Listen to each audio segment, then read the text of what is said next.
Obwakabaka butegeka empaka ez'ebika by'Abaganda ez'omupiira ogw'ebigere n'okubaka zino nga zatandikibwawo mu mwaka ogwa 1905 n'ekigendererwa ekyokugatta abantu ba Ssaabasajja Kabaka.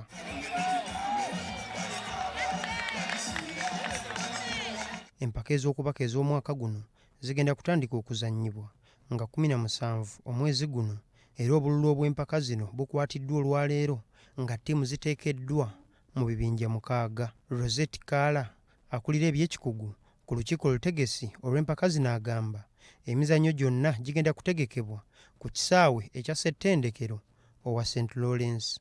Ono agamba asuubira empaka ezirimu okuvuganya okw'amaanyi era akubiriza ttiimu okweteekateeka obulungi. Omwaka guno tugenda kuzanya nga last year, tutandika mu rally format teams ebika 5 mu bibinja 6, then tugende ku round of 16 tugende ku quarter semi finals. Njagala okutegeeza Obuganda nti ebika byonna byatwala license era biri mu kwetegeka ate nga twabiwaako ne kubikozesebwa emipiira. Kati nno leero babadde bazze okusinkana olukiiko olutegesi okulaba nga tukola enteekateeka ddala ennungi n'okubabangula ate ku mateeka ag'enjawulo agawukana ku ga Bifoneek.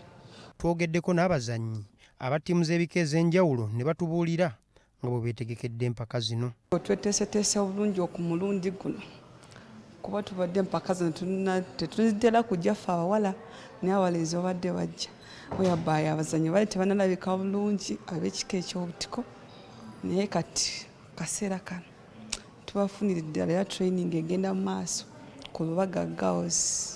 Ttiimu y'ekika ky'Engeye ye yasembayo okuwangula engabo ey'empaka ez'omwaka oguwedde nga yakuba emmamba Gabunga ku luzannya olw'akamalirizo.